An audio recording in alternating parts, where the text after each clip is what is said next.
All right, let's talk about a creature you've probably never heard of, Chiroptonyssus robustipes. Doesn't exactly roll off the tongue, does it? But this tiny organism, better known as the bat mite, has a fascinating, super close relationship with bats. And surprisingly, it can have a direct impact on our lives too. So here's what we're going to cover. We'll start by getting to know this little parasite. Then we'll track its journey across the globe. We'll get into what happens when it loses its bat host and ends up in our world, how to know if you've got a problem and what to do about it. And to wrap up, we'll look at the latest science and what the future might hold. First things first, let's get properly introduced to Chiroptonyssus robustipes so we know exactly what we're dealing with here. Okay, let's get some basic biology out of the way. This mite is a metazoan ectoparasite. Now, what does that mean? Well, metazoan just means it's a complex, multi-celled animal, not a simple little protozoa. And ectoparasite?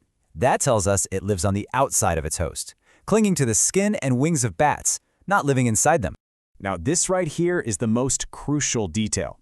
This mite is an obligate hemophagus mite. It's a mouthful, I know, but it boils down to one simple, brutal fact. It has to drink blood to survive and to reproduce. It's not optional. This one biological need dictates everything about its life. And if you take a peek at its family tree, you see something really interesting. It's in the class Arachnidil. Yep, that means this tiny bloodsucker is a not-so-distant cousin to spiders and scorpions. So it's part of a very well-known, and let's be honest, often feared group of animals. So now that we know what it is, let's talk about where you find it. And really, the mite story is completely tied to its host. So to find the mite, you just have to follow the bats. You know, the bat mite's life plays out in these distinct stages. It starts as an egg, hatches into a larva, then moves through a couple of nymph stages before it finally hits adulthood. And what's really cool is how this entire process is perfectly timed with the biology and even the social life of its bat host. And from the mite's perspective, this is the jackpot. Its favorite host, the Brazilian free-tailed bat, doesn't just hang out in small groups. No, they form these enormous, dense colonies, sometimes with millions of bats packed together. For a parasite, that's a dream come true. It's a never-ending buffet where finding your next meal is as easy as crawling over to your neighbor. So because this mite is basically a world traveler on the back of a bat, its geographic range is huge. It's all over the Americas. We're talking from the southern U.S., through Mexico and Central America, and way down into South America and places like Brazil and in Argentina. If you map the free-tailed bat, you've basically mapped this mite. But here's a thought for our modern world. The bat mite is native to the Americas, right? Well, maybe not for long. This quote points out a very real risk.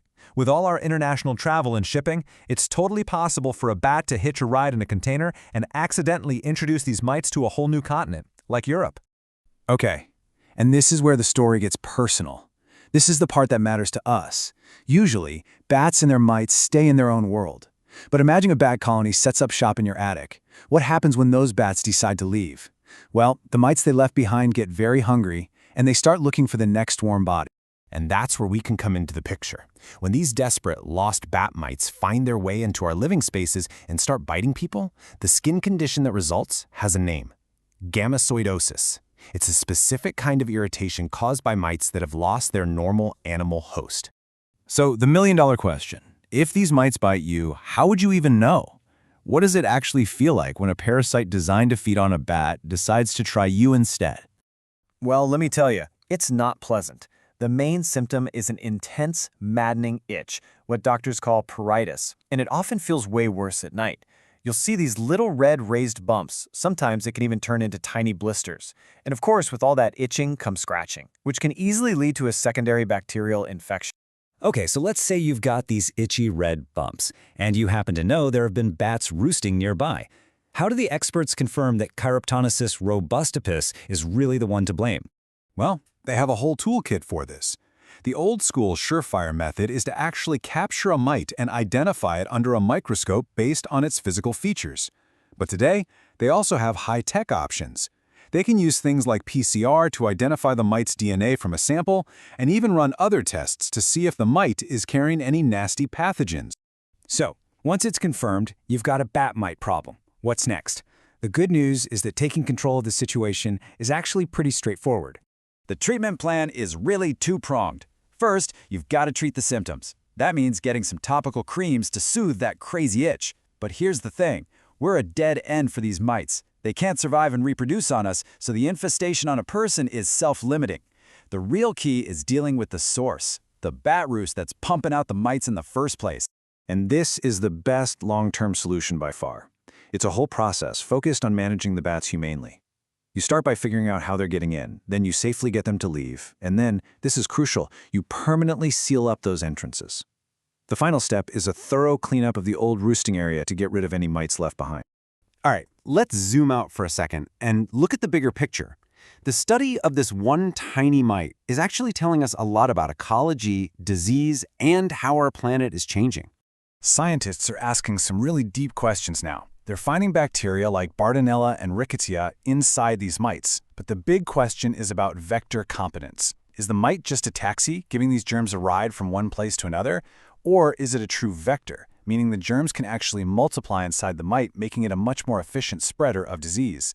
They're even using climate models to predict where these mites might show up next. And that leaves us with one final, pretty important question. As our climate changes and wild animals are forced to move into new areas, often closer to us, could this microscopic parasite, this uninvited guest from the world of bats, become a much more common problem for all of us? We put this entire explainer together using Gemini to dig deep into the latest scientific research. Now, for anyone who wants to go further down the rabbit hole, we've put a link to our Notebook LM document in the description below. You can find a complete list of all our sources there. Well, we hope this has shed a little light on the incredible, tiny world of the bat mite. If you found this interesting, do us a favor and hit that subscribe button. We're always curious to hear what you think, so please leave your questions and thoughts in the comments below. Thanks for joining us.